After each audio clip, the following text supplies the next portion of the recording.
ತುಂಬ ಚೆನ್ನಾಗಿದೆ, ಎಲ್ಲ ಕಡೆನೂ ತುಂಬ ಚೆನ್ನಾಗಿದೆ. ಆಮೇಲೆ ಒಂದೇ ಮಾತಿದೆ, ಪಿಕ್ಚರ್ ಬಗ್ಗೆ ಒಂದು ಒಳ್ಳೆ ಅಭಿಪ್ರಾಯ ಬಂದಿದೆ.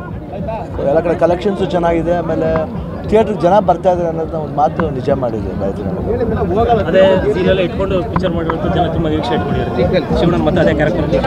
ಇಲ್ಲ, ಅದೊಂದು ಪಾತ್ರ ತುಂಬಾ ಏನಂತೀವಿ, ಮಫ್ತಿಲಿ ಭಾಳ ಒಂದು ಮೆಚ್ಚುಗೆ ಆಗಿದ್ದ ಪಾತ್ರ ಇದು. ಸೊ ಆ ಪಾತ್ರದಲ್ಲಿ ಒಂದು ಪ್ರೀಕ್ವೆಲ್ ಮಾಡಬೇಕಂತ ಅವಾಗಿಂದ ಇತ್ತು ಮನಸ್ಸಲ್ಲಿ. ಪ್ರೀಕ್ವೆಲ್ ಮಾಡಬೇಕಾದ್ರೆ ಏನಾಗುತ್ತೆ ಅಂದರೆ, ನಾವು 7 ವರ್ಷದ ಹಿಂದೆ ಮಾಡಿದ್ದು ಮಫ್ತಿ. ಇವಾಗ ಅದು ಪ್ರೀಕ್ವೆಲ್ ಮಾಡಿದ್ರೆ ಅದನ್ನು ಭಾಳ ಅಚ್ಚುಕಟ್ಟಾಗಿ ಮಾಡಿದ್ದಾರೆ ನರ್ತನ್ ಅವರು. ಸೊ ತುಂಬ ಅದಕ್ಕೆ ಜನ ಇವತ್ತು ಇಷ್ಟು ಮಟ್ಟಿಗೆ ಮೆಚ್ತಾರೆ ಅಂದರೆ 100% ಸಾಧ್ಯ. ಹಾಗೆ ಇವಾಗ ಈ ವಾರ 29ನೇ ತಾರೀಕಿಂದ ತಮಿಳ್ ತೆಲುಗು ಎರಡೂ ರಿಲೀಸ್ ಆಗ್ತಿದೆ. ಸೊ ಎಲ್ಲ ಕಡೆನೂ ಒಳ್ಳೆ ಪ್ರತಿಕ್ರಿಯೆ ಬರ್ತಾರೆ. ಇವಾಗ ನೆಕ್ಸ್ಟ್ ಸಿರ್ಸಿಗೆ ಹೋಗ್ತೀವಿ ಸಾಯಂಕಾಲ, ನಾಳೆ ಹುಬ್ಳಿ, ತಿರ್ಗಾ ನಾಳಿದ್ದು ರಾಣಿಬೆನ್ನೂರು, ತುಮಕೂರು, ವಾಪಸ್ ಬ್ಯಾಂಗ್ಳೂರಿಗೆ ಹೋಗ್ತೀವಿ. ತಿರ್ಗಾ ಬೇರೆ ಇದೆ. ಆಮೇಲೆ ಇವನ್ ಹೊರದೇಶದಲ್ಲೂ ಅಬ್ರಾಡ್ಲು US ತುಂಬ ಚೆನ್ನಾಗಿ ಓಪನ್ ತಗೊಂಡಿದೆ. ಆಮೇಲೆ ದುಬೈಲಿ, ಜರ್ಮನಿ ಎಲ್ಲ ಕಡೆನೂ ಒಳ್ಳೆ ಪಾಸಿಟಿವ್ ರೆಸ್ಪಾನ್ಸ್ ತಗೊಂಡಿದೆ. ಅಂದರೆ ಸಿನಿಮಾ ಇದು ಭಾಳ ಏನಂತೀವಿ, ಆಳವಾದ ಸಿನಿಮಾ, ಜನಗಳಿಗೆ ಮುಟ್ಟುವಂಥ ಸಿನಿಮಾ. ಯಾಕೆ ಇದರಲ್ಲಿ ಭಾಳಷ್ಟು ಸೂಕ್ಷ್ಮ ಪಾಯಿಂಟ್ಸ್ಗಳಿದೆ. ಬರೀ ಕಮರ್ಷಿಯಲ್ಗೋಸ್ಕರ ಮಾಡಿದ್ದಾರೆ. ಇದರಲ್ಲಿ ಭಾಳ ಒಂದು ಏನಂತೀವಿ, ಭಾಳ ಸೂಕ್ಷ್ಮ ಪಾಯಿಂಟ್ಸ್ನ ತುಂಬ ಚೆನ್ನಾಗಿ ಮೆಚ್ಕೊಂಡಿದ್ದಾರೆ. ಅವ್ರು ಸ್ಕ್ರೀನ್ ಪ್ಲೇ ಇರ್ಬೋದು. ಸಿನಿಮಾ ನಾವೇನು ಎಂಟರ್ಟೈನ್ಮೆಂಟ್ ಅಂತ ಮಾಡ್ತೀವೋ, ಎಂಟರ್ಟೈನ್ಮೆಂಟ್ ಜೊತೆಲಿ ಆ ಒಂದು ಸರ್ಟನ್ ಪಾಯಿಂಟ್ಸ್ ತುಂಬ ಚೆನ್ನಾಗಿ ಮಾಡಿದ್ದಾರೆ. ಅದು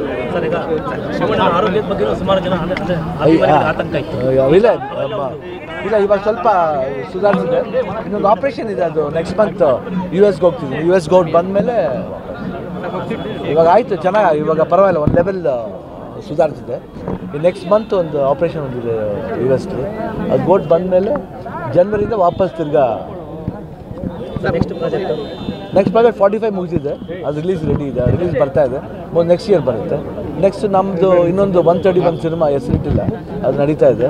ಇನ್ನೊಂದು ತೆಲುಗು ರಾಮ್ ಚರಣ್ ಜೊತೆ ಒಂದು ಸಿನಿಮಾ ಮಾಡ್ತಾರೆ.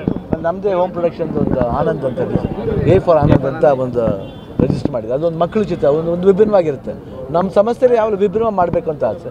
ಇವಾಗ ನೆಕ್ಸ್ಟ್ ಫೆಬ್ರವರಿಲಿ ನನ್ನ ಮಗಳ ಸಿನಿಮಾ ರಿಲೀಸ್ ಆಗುತ್ತೆ, ನಿವೇದಿತಾ ಫೈರ್ಫ್ಲೈ ಅಂತ. ಸೊ ಅದೊಂದು ರಿಲೀಸ್ ಆಗ್ತಿದೆ. ಸೊ ಪ್ರತಿ ವರ್ಷ ಒಂದೊಂದು ಸಿನಿಮಾ ಬರ್ತಾ ಇರ್ತದೆ. ಮಫ್ತಿ 2 ಬರುತ್ತೆ. ಇದೆ, ಬಟ್ ಏನಂದ್ರೆ ಅದು ಹೇಳಿದೆ, ಅದು ಮಾಡೋಕ್ಕೆ ಏನಂದರೆ ತುಂಬ ಸಾಕಷ್ಟು ತಯಾರಿಗಳು ಬೇಕು.